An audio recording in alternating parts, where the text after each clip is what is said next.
All right, we've all switched off our phones on the platform. I've been one of the people that has been in an embarrassing situation where I'm supposed to be chairing a session at the same time my mobile phone's going off, and it was on the table quite a distance, and then I think I lost the ability to speak for a period of time as well during that whole event.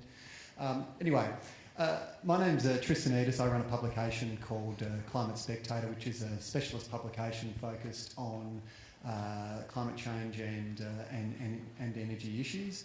So I sort of live and breathe some of this stuff, and I suppose my core readership and the people I spend a lot of time talking to would find this audience a very compelling one, because they look at the money that these guys have and think, I need that money to get my technologies up, to get my businesses up. So I tend to look at it from the eye of the people that look at these guys very enviously, and they're a very good, I think, panel to give us a bit of an insight into what are the prospects and opportunities with different technologies, and what are some of the issues you need to think about in balancing risk versus return, because they get to see a lot of different proposals come across their tables. So I'll just go quickly through the panel before we open it up to discussion. So first of all, we have Tim Nelson here, who heads up economics, policy and sustainability with AGL, one of our larger energy companies. We've got Greg Bourne, who has a few $1 billion to spend on renewable energy as the chair of the Australian Renewable Energy Agency. We've also got Christina Tonkin, who's the MD of global loans at ANZ, and I think that involves project finance, which is something that a number of people are desperately after in the renewable energy sector. And then we have someone who doesn't have a lot of money to spend in Stephen Bygrave. He'd certainly appreciate some donations potentially, but what Stephen brings to the table is, first of all, he has depth of experience in actually developing government policy that helps to make some of these technologies viable, and in his current role as the CEO of a not-for-profit called Beyond Zero Emissions, he spends time trying to evaluate all the different technologies that are out there to try and work out what's the effective way for us to solve the climate change challenge. So we've got a great panel here. I might open it up first, though, by going to Greg Bourne, who you see a lot of proposals come across, well, maybe not you personally, but your staff, of all sorts of weird and wonderful and perhaps more conventional technologies that are all about trying to address the climate change challenge. What's the sort of things you're seeing there in terms of the opportunities, but also the risk return and the sorts of companies that are and organisations that are willing to invest in those sorts of technologies? Look, thanks, Tristan. Firstly, I'd say weird has gone now, which is great. I'd say the transition from sort of government making decisions by sort of political means and doing it via an organisation like ARENA and like CFC, where you do true due diligence, technological and commercial due diligence, it means the weird has pretty much gone. Exciting and new, lots of. We do many things, like working with AGL on Ningham and Broken Hill, very large solar farms, through to PhD students doing work. But to me, I think some of the most exciting parts are the enabling technologies. We have many projects where we might be spending $100,000 trying to find a piece of information to break a myth as to why you can't get more than 2% renewable energy into a particular distribution network, for example. Trying to make things a lot more transparent. For a long time, we've been talking about how do we create the conditions precedent to cause a cascade of change. Even though we have sort of $2.5 billion, that's not enough to cause the change that is coming along. We need your money. We need many other people's money. But it is incredibly exciting. The head of Western Power just 2 or 3 weeks ago, talking to me, said, we have finally realised that if we do not change in Western Power, we will be Ubered. And I think what our job at ARENA is to keep that disruption coming along, but disruption with responsibility, responsiveness, and forward-looking. So to me, the enabling technologies, the enabling of a cascade of change, to me, is the most important part of it. Can you put something more concrete on that? What are some of the tangible things that you see as those cascading technologies? So storage solutions, and when people think of, most people in this room probably think of storage as a battery, but you have to think of it in terms of a total system.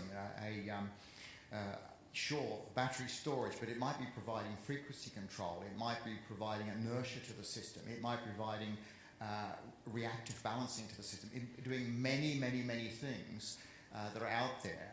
And sure, even in your home, these things can happen. So again, I'll stay with batteries. Enphase, for example, had the ability in Hawaii to overnight rejig, I think it's 800,000 inverters, to balance the system, which the system operators couldn't do. So some of those sorts of changes are just amazing. And I would say, again, looking at it from what's been happening over 3 years to one, and just recently, 3 years ago, transmission and distribution organisations would not really talk to ARENA or CEFC. Even 2 years ago, 1 year ago, not. But now, they realise that they're going to get Ubered unless they change. And so I say storage is one of the examples, but there's many other little examples out there. Yeah, sure. Look, Stephen, it'd be good to sort of bring you in because you've got that sort of broad swathe of technologies looking at each of the options that we have to decarbonise our energy system, but also reduce emissions across the board. What do you see as some of the game changers, or is it in fact that it's just a matter of plodding on with some pretty straightforward things, and they're the things that are going to happen? It's not going to be radical. It's going to be actually incredibly straightforward, maybe. Yeah, thanks, Tristan. And I'm glad Greg said weird is out. I mean, it's absolutely the right thing to say. And I think the words beyond zero emissions 5 years ago would have been seen as very radical. Now you've got the world leaders saying zero emissions is the way we must go by the second half of the century. So it's interesting how quickly things have shifted. Obviously, there are a lot of new technologies that need to be implemented as rapidly as possible to transition to zero emissions across all sectors. So we always tend to go to the energy sector and think that all transformations have to happen in the energy sector, but in fact every sector has to play its role. People forget that agriculture is 18% of our national emissions, but in fact if you include land clearing it's 30% of our emissions, so we cannot forget about agriculture and reforestation and things like land clearing, which was critical to us negotiating our 108% target at the Kyoto conference, was all about land clearing. A lot of existing technologies can be implemented right now. We can retrofit all of Australia's buildings right now. It's not about new builds necessarily, but all of Australia's buildings can be retrofitted to be very, very low energy consumers. And the World Business Council on Sustainable Development is saying the same thing. We need to electrify our transport system as rapidly as possible and rapidly shift our electricity system to be based on 100% renewables or a higher percentage as possible. People are talking about Labor's target of 50% renewables being very radical, but in fact, if you just keep the current growth rate of renewables steady at its current rate, you will hit 50% by 2030. So these targets are eminently achievable. We need electrification of transport, which means you can have high-speed rail based on a grid with renewable energy. It means you can have electric vehicles that are charged with renewable energy. And everything kind of flows from that grid once you've got that with a high percentage of renewables. Let's not forget industrial processes, even though 5 to 6% of our national emissions, as Amandine mentioned from ClimateWorks, a very important sector. Steel making, One Steel and University of New South Wales have a partnership to use recycled waste tyres as an input to making steel. We're seeing rapid innovations in that sector as well. Okay, so you're sort of saying it might be partly, it may not be high technology risk, it's more maybe a lot of incremental changes and just pushing wider deployment of perhaps things that we already can see are working today. Yeah, I think it's a mix. So technology innovation will continue. Technology innovation will continue. but we have a lot of the existing technologies right now to be implemented. Concentrated solar thermal, pump storage hydro with wind can provide base load power generation, 24/7 power, along with PV and bioenergy and wind, of course. But you know, the new technologies will come, but we don't necessarily have time to wait for new technology breakthroughs. We can start right now. Sure. Okay. Now, Tim, your business AGL is right at the pointy end of this whole affair. So it's all very great. We're talking about all these wonderful technologies, but you guys have got to make money, and you've got to keep your customers happy. And so, what are the sorts of things that you're grappling with when presented with these options, and choosing what you can and what's sensible to do, and what's actually going to be in the interest of your shareholders?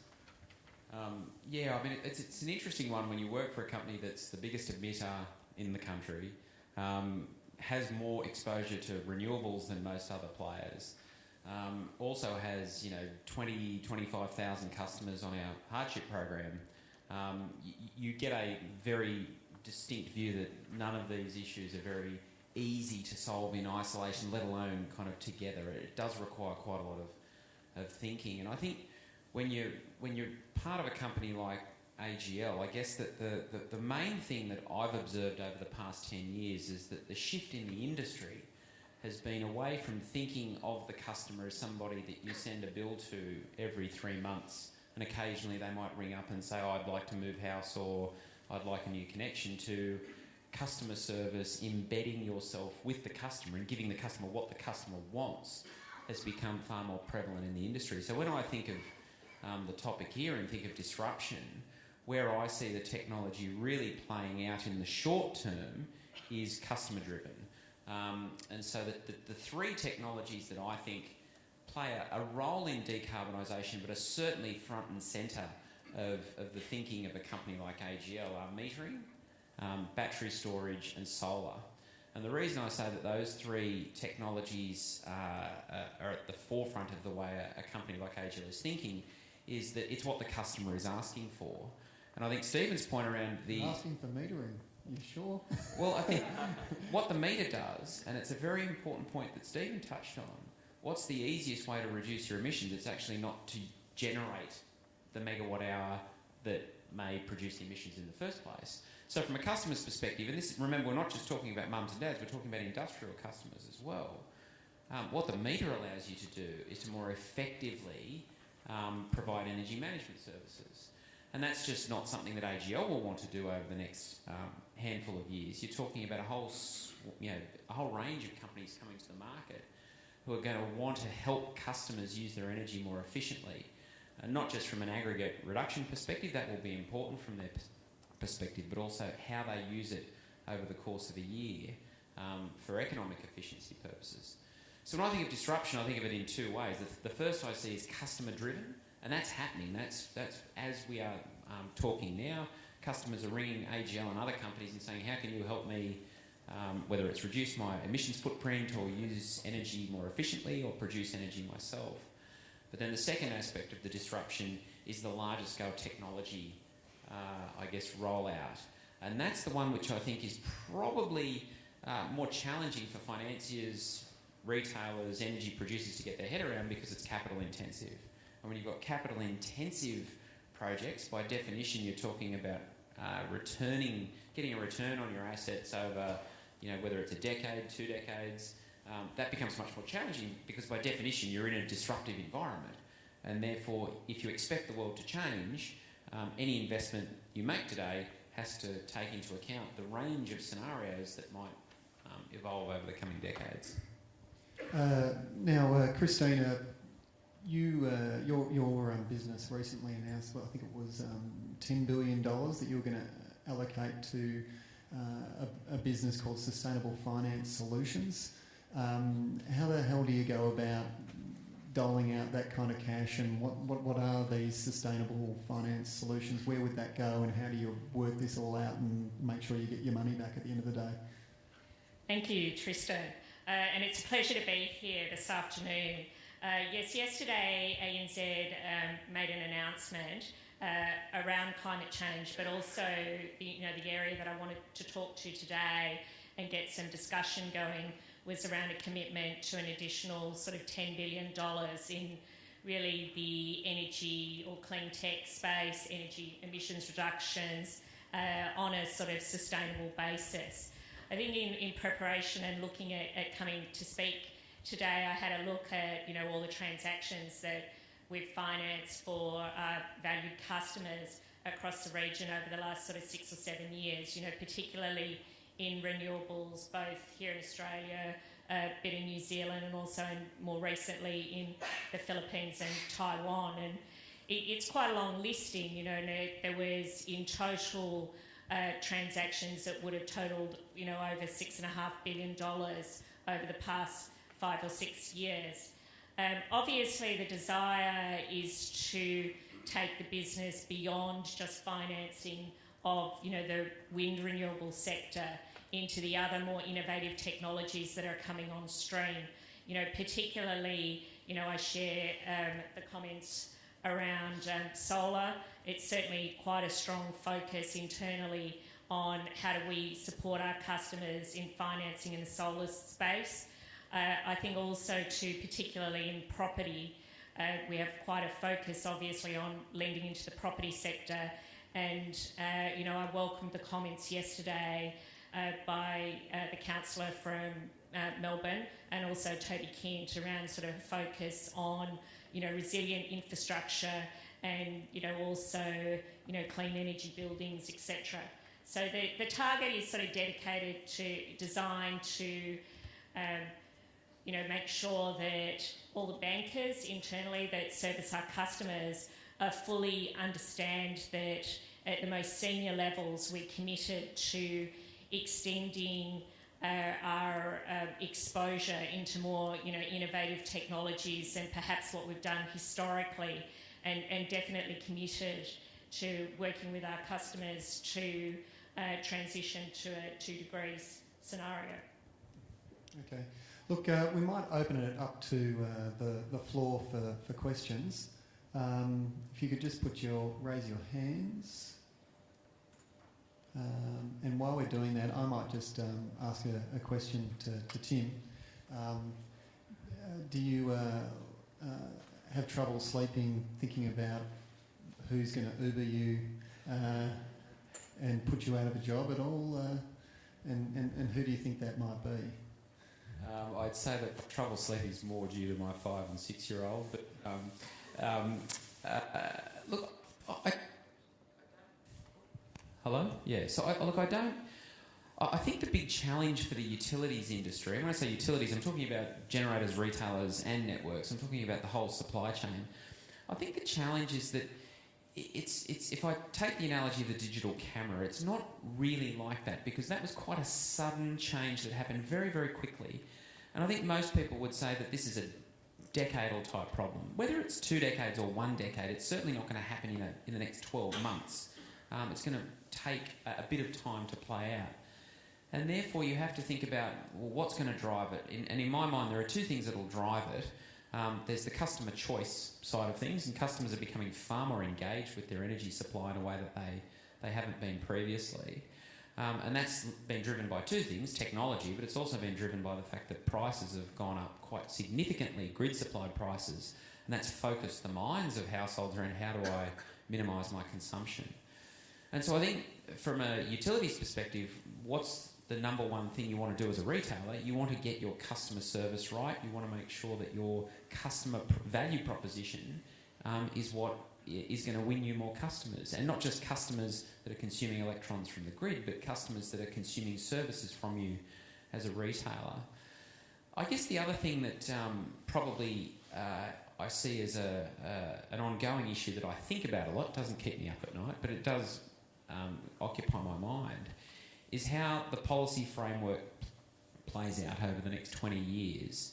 And when I get asked questions about the investments we have in, say, Loy Yang, Bayswater and Liddell, I get a lot of people say, well, what does this particular carbon budget mean for your asset? And I say, well, then it depends upon the policy that's instituted to actually reduce emissions, because you can see those assets change in different ways, responding to what the policy environment looks like. So I think the other thing that occupies my mind is making sure that the environment that investors have, not just AGL, but debt and equity providers as well, is fairly long-term for those capital-intensive assets. Okay, we've got a question over here. It's on. My name's Julian Vincent. I run a project called Market Forces as part of Friends of the Earth. Question for Christina. I'm just on the back of the announcement yesterday, just trying to work out or understand how you arrived at $10 billion over the next 5 years. In particular, as we've just heard, this is an area that over the past 5 years you've invested $6.5 billion in. I'm just wondering how the bank managed to land at $10 billion as a sufficiently ambitious figure.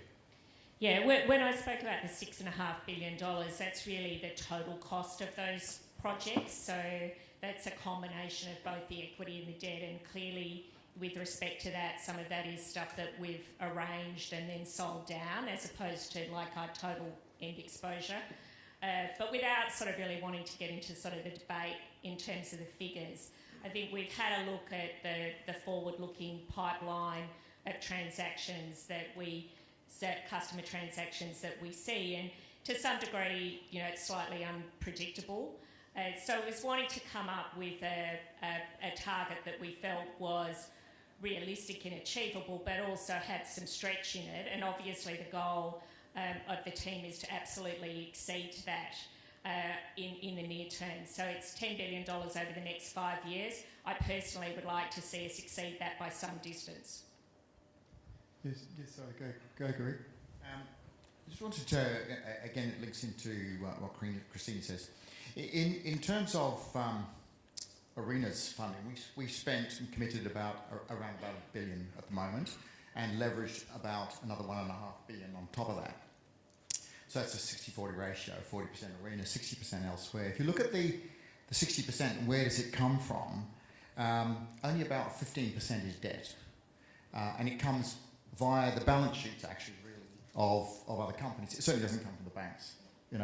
Very, very timid. 40% comes from small private equity, reasonably small private equity, but also, again, some from balance sheets of firms. About 30% coming from, you could call them quangos, whether it's CSIRO or state entities or something, investing in it. And about 15% comes from foreign direct investment, thereabout. Nothing comes from institutional equity shareholders. Nothing at all. And to me it says, whether it be the banks or yourselves, you are living this transition. At what stage do you timidly put your toe in the water? And I would say the 10 billion is timid, and out here is very, very timid.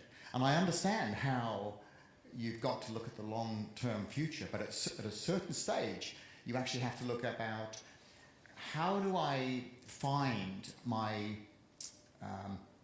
space in the energy world, which was traditionally delivered by utility rate of returns a la Economics 101, and how do I have it delivered by a portfolio of slightly higher risk, maybe slightly higher reward, but some failures? What's the portfolio I invest in which gives me the characteristic that I want in a future world? Because I think that's where you actually have to go and where you have to think. I suppose the issue, one thing that's been put forward by the CEO of the Energy Supply Association is he's come out and said, the electricity sector is uninvestable.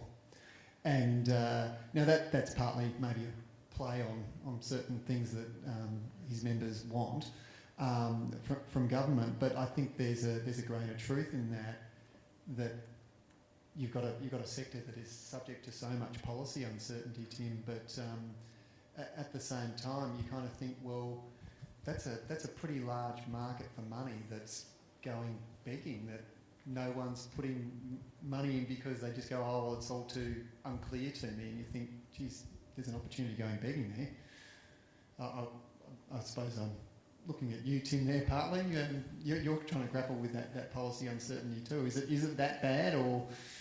Oh, look, I think there's two aspects of uncertainty. The first is policy uncertainty, And the second uncertainty is the uncertainty that Greg's talking about, which is the same uncertainty you've got with any investment, which is new technology might come along that supplants my technology, demand for the product might fall, changes in investment parameters might go a certain way. So that type of uncertainty, by definition, if you look at the title, disruption, we're talking disruption. So therefore, by definition, that level of uncertainty is probably going to be higher. And it goes to the heart of, I think, what Greg was saying, which is, you go to the way you think of any portfolio of investments. By definition, if you take higher risk, you want higher potential return. And without kind of wanting to get kind of too into kind of the detail of the way that the national electricity market works, is that was kind of one of the founding principles of the NEM, that you would have generators coming into the market in an energy-only market without capacity payments that would basically run merchant risk. And so they would go in there and they'd use forward derivative contracts and other things to actually manage their exposure. And what we found, and there's literature on this, kind of that would fill a truck, is that energy-only markets tended to not encourage sufficient new investment, and so along came new financing techniques, and PPAs is the most prominent. So PPAs came along to take on the role of getting those utility-grade returns that Greg was talking about. Long-term contracts, yep. So the question really now is, how is that allocation of risk going to move forward? So you'll have some participants in the market who'll say that, well, the retailers should just all be filling their books full of 15-year PPAs so that I can get my project away.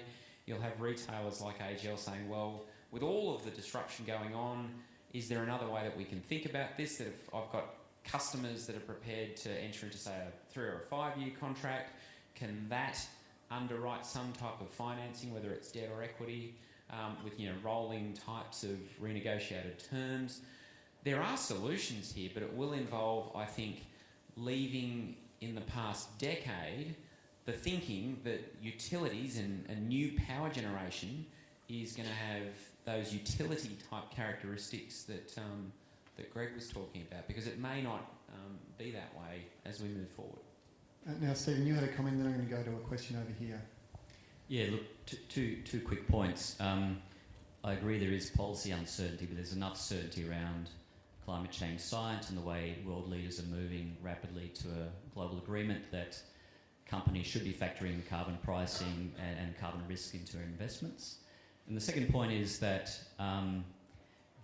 disruption's already upon us and that it's already happening, and that, as Tim mentioned, consumers are increasingly engaged with where they get their energy from. And there's, we'll only have more stricter renewable energy targets. We'll only have more consumers thinking about, do I stay on grid? Do I go off grid? That crossover point is really in the next 12 months, 2 years, with electric vehicles moving the way they are and battery storage really entering the market. I think these changes are going to happen very, very quickly, not over a 10, 20-year time frame. And this disruption is already occurring, with 1.4 million houses already having rooftop solar and increasing numbers moving that direction. So I think there is uncertainty. There's also enough certainty about the trends and the way the world is moving for businesses to be preparing. Sorry, just had a question just in the middle here, and then one over there. It's Ross Youngman, Ausbill. I just wanted to talk about carbon capture and storage. If you go back about 4 years, it seemed like this was rolled out as the panacea for certain aspects of industry. The politicians seem to love it. Got a lot of airplay. As you sort of dive in, I don't think the general populace was really understood the sort of complexity of what was related to the capture and then the transportation and finding geologically sort of sound places to store the carbon. It seems to have gone off the boil now. I mean, when you look at cost benefit and the range of alternatives, as we've discussed about battery storage or solar, is this a good use of our investment money? Is it viable? I'd just like to get a sort of an update from the panel, maybe Tim and Greg, just to hear their views on whether this was sort of just rolling off the tongue, or is there something really there? Let me start. It was, I think it was 2003 when Robin Batterham said, who was chief scientist at the time, carbon capture and storage, cheapest chips, no problem, solves everything. You don't have to do any more work, Mr. Howard. I'm probably the only person in the room who's actually drilled holes in the ground. You know, usually trying to find oil and gas rather than put stuff away, but I know how to do it. And even at that time, you could say this is incredibly complex, incredibly expensive. As people have looked at it again and again and again, it is socially complex, it's environmentally complex, it's engineeringly complex because you use wet chemistry and hard chemistry, hard engineering. It's a really complex thing. Will it play a part? My sense is it will play a part, but probably not very much of a part as time goes forward. I believe there's some estimates which would basically say if AGL or Origin were to try and see carbon capture and storage even half of the gases that they produce, they would basically not have the balance sheet to be able to finance them. They would just go out of business. So my sense is on a worldwide basis it'll be used. It'll be a small percentage. It is not a panacea at all. I personally would not invest in it. Oh, the only thing I'd add, and I'd agree with, I think it comes back to the point that Stephen made around decarbonisation is not just the power sector, it's also, I think the EU, hold it closer, the EU and the Intergovernmental Panel on Climate Change have both said that for some industrial process may actually be some might be required processes where you are going to have some type of emissions that you do need to deal to based on current technology. But if you look at where things are headed in terms of investment dollars, it's the renewable side of things is the way to go. Sorry, Stephen, go. Look, just one final comment to add. There's only one commercial CCS plant in the world, despite the billions of dollars invested. That's in Canada. That project is being used for enhanced oil recovery, and that's the only reason why it's a commercial proposition. Okay, we had another question here. Thomas Schott, Southpole Group. I have a question for the panel in general. The discussion is very much centered around energy, but the title of the panel as such is also about disruptive low carbon technologies that might not be solely focused on energy. So I'm thinking of other areas like you mentioned before, for example, agriculture. I know that there are processes out there to reduce methane emissions from cows, for example. Are there any other innovations that you're aware of, or anything that could also help to bring carbon emissions down? Look, agriculture is complicated but straightforward. It's complicated because there's a range of emission sources in the ag sector. But as I mentioned earlier, land clearing continues in this country despite what governments have promised over the last 20 years. As I mentioned earlier, the Kyoto deal that Australia struck in 1997 was based on stopping land clearing. So stopping land clearing, you automatically reduce Australia's emissions by 100 million tonnes a year. And stopping re-clearing, so land that's been cleared previously, then regenerated, then is cleared again, that can be reduced. So these are not innovations, they're very straightforward. Some of the more innovative areas are about reducing cattle releasing methane when they burp. Methane, 26 global warming of 26 times CO2, so it's a very potent greenhouse gas.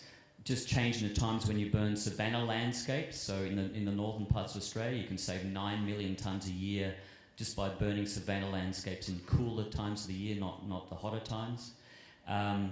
Soil and manure and nutrient management, all very straightforward. And reforestation, the carbon farming initiative I think has been very effective in encouraging reforestation. Many farmers are already doing this on steep or degraded land or land that's suffering from salinity. Again, it's not that innovative, it's just using existing approaches and ramping them up. Yeah, sorry, we had a question over here, I think. Thanks. James Day from CDP. One of our trustees calls the low carbon transition the most predictable industrial revolution that will ever occur. Now, in Australia, in the transition that has started to happen already, a lot of the renewable energy and other installations that have happened has largely been from imported kit not much has been manufactured in Australia. What has to change in the institutional investment community here in Australia in order for us to create more jobs, more industries here in Australia from this transition that is already occurring? Okay, let me have a shot at that first off.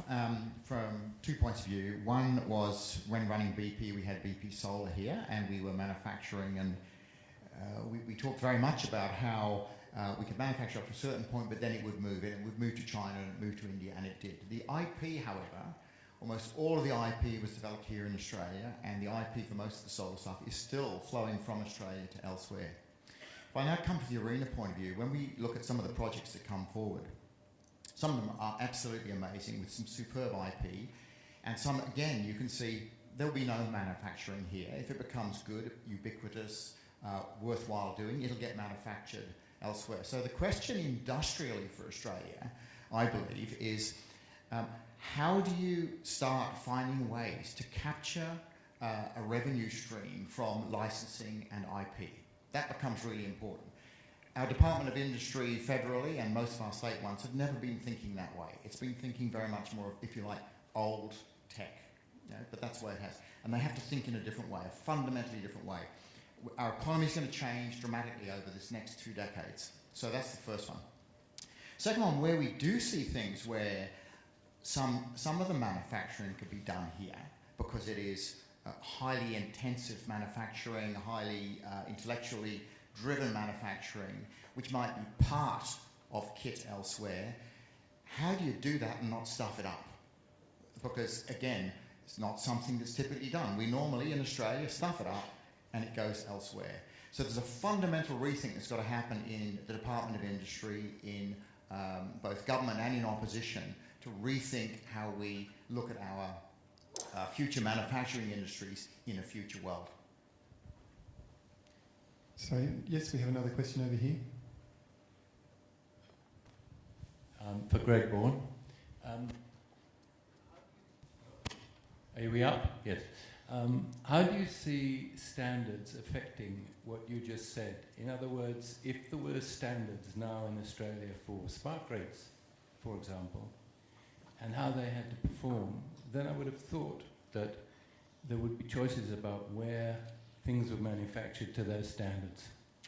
Thanks.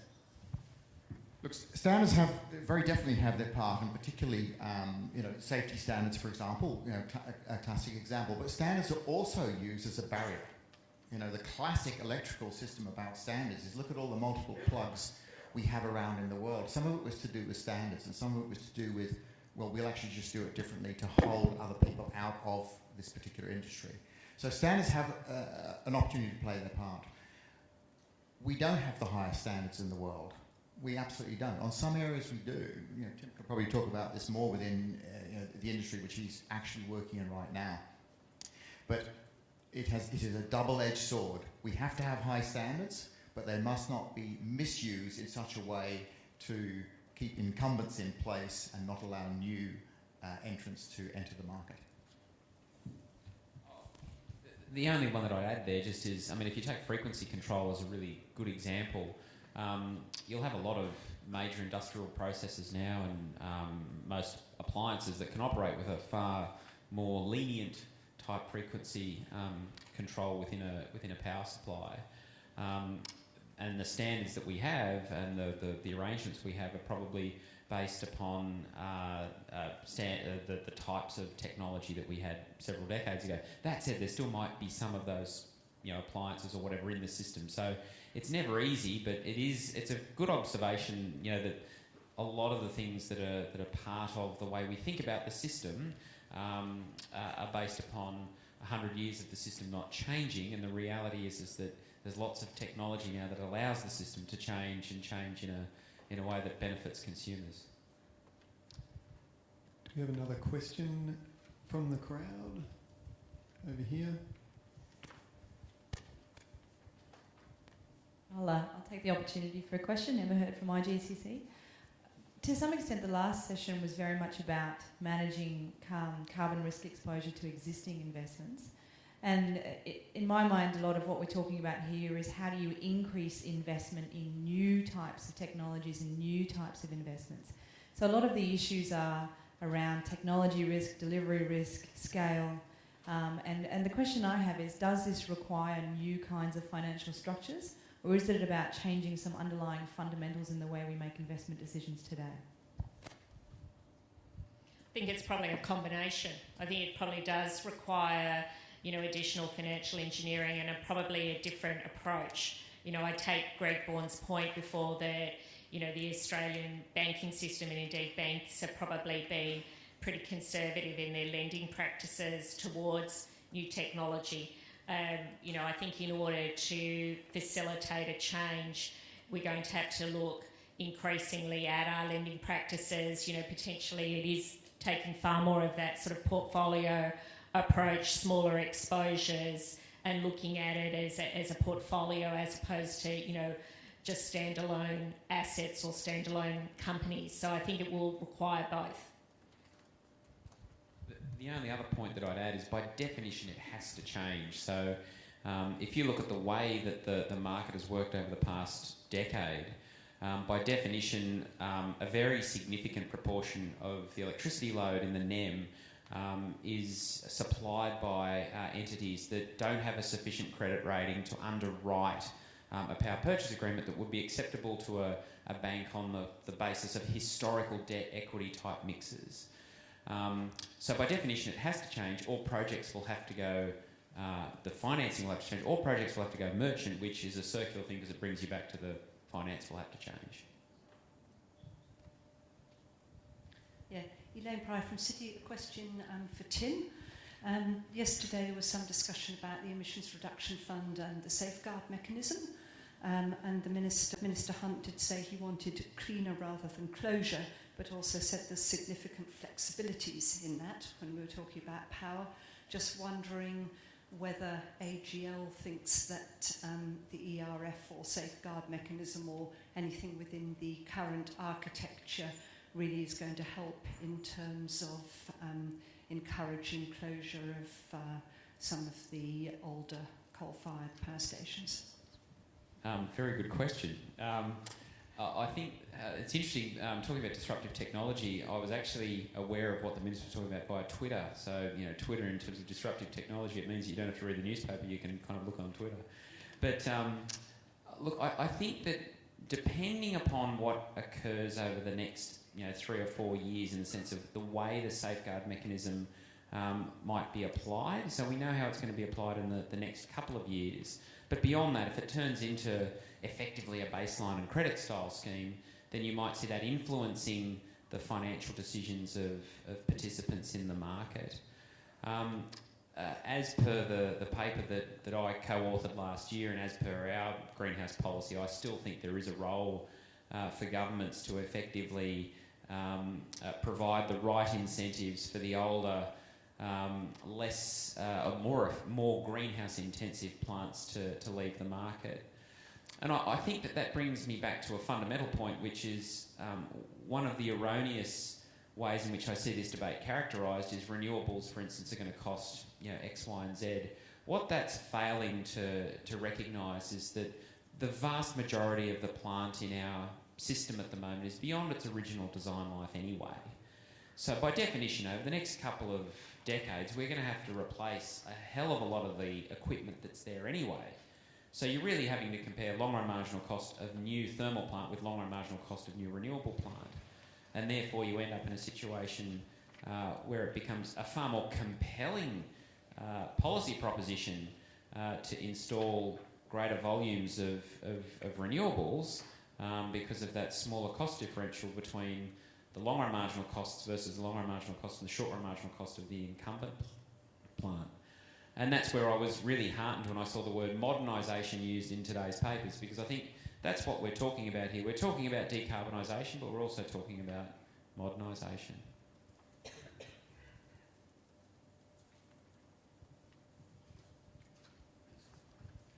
Okay. Look, I'm going to put forward something that puzzles me, and I think it's a very immediate issue, and it's that we actually have a policy in place to drive a substantial amount of growth in the renewable energy sector. That was recently, it went through a very, admittedly, bit of turmoil and a Prime Minister who was probably less than enthusiastic about the policy in the renewable energy target. But nonetheless, it was re-legislated. We have a spot market for that indicates the price in that market very transparently, suggesting that if you look at the price of renewable energy certificates and you combine that with the forward market price of power, these projects should deliver a return that would be consistent with what you would generally expect a utility to be happy to invest in. Yet people seem to be staring at each other, whether that be banks, equity investors. Super funds would be a good example. So, for example, Pacific Hydro, we saw IFM are pulling out of a major renewable energy investor and choosing to invest in toll roads instead. Given what the hell is going on here, if we're saying, oh geez, you know, climate change, we're very concerned about it, we want to do something about it, we think it's a trend, we think it's an opportunity, yet we have something where we have a market, we have a policy that says, hey, this makes sense, it's going to give us a reasonable return, yet people are very nervous, and we're not seeing that. We're not seeing people rushing towards to opening their wallets. What is going on there, and what hope do we have given that fact?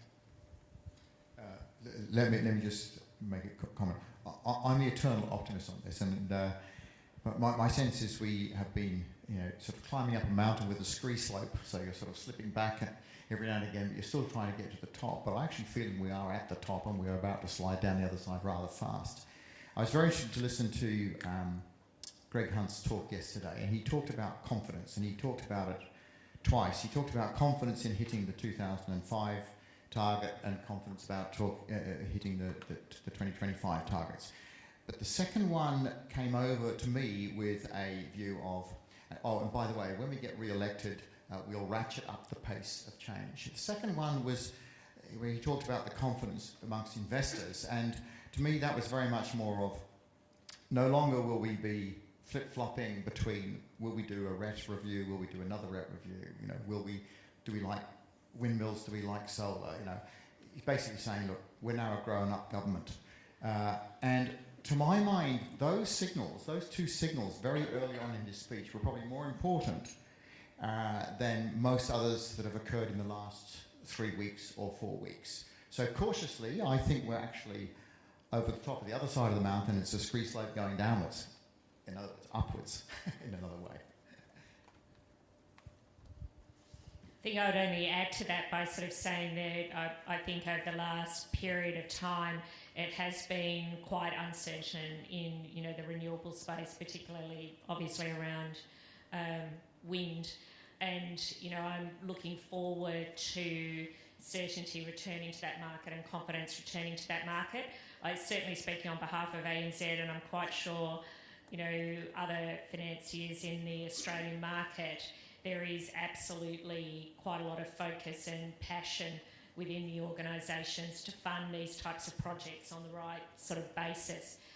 Indeed, I would say in 2015, most of our efforts in renewables have actually been focused offshore across our growing Asian franchise as opposed to in Australia. I'd certainly like to reverse that in 2016 and beyond. To put Greg's analogy another way, I think we've gone as low as we can go in terms of renewable energy targets. You know, and so, you know, 20% is the absolute minimum, and it's going to be only up from there. So it's very unfortunate that the RET has gone through so many reviews. It was designed 20 years ago to give certainty, investment certainty, so that renewables, a fixed percentage of gigawatt hours was locked in, allowing 15, 20-year investment certainty for business. The more reviews really undermines that confidence, Greg, that you're talking about.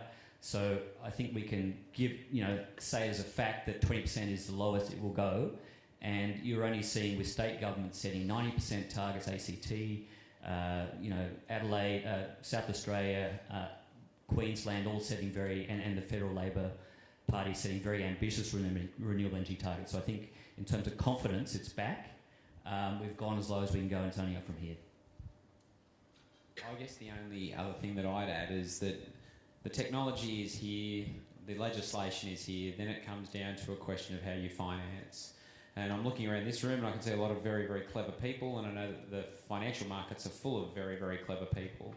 So it really comes down to, I think, the question that was asked before around how do all these technologies how are they financed? Where's the allocation of risk? Where's the allocation of return? And I think that the very smart people in this room and out in the financial markets will put their heads together and come up with a mechanism that sees more renewables deployed. Okay, we're going to have to finish it up there. If you could all put your hands together and thank the panel members.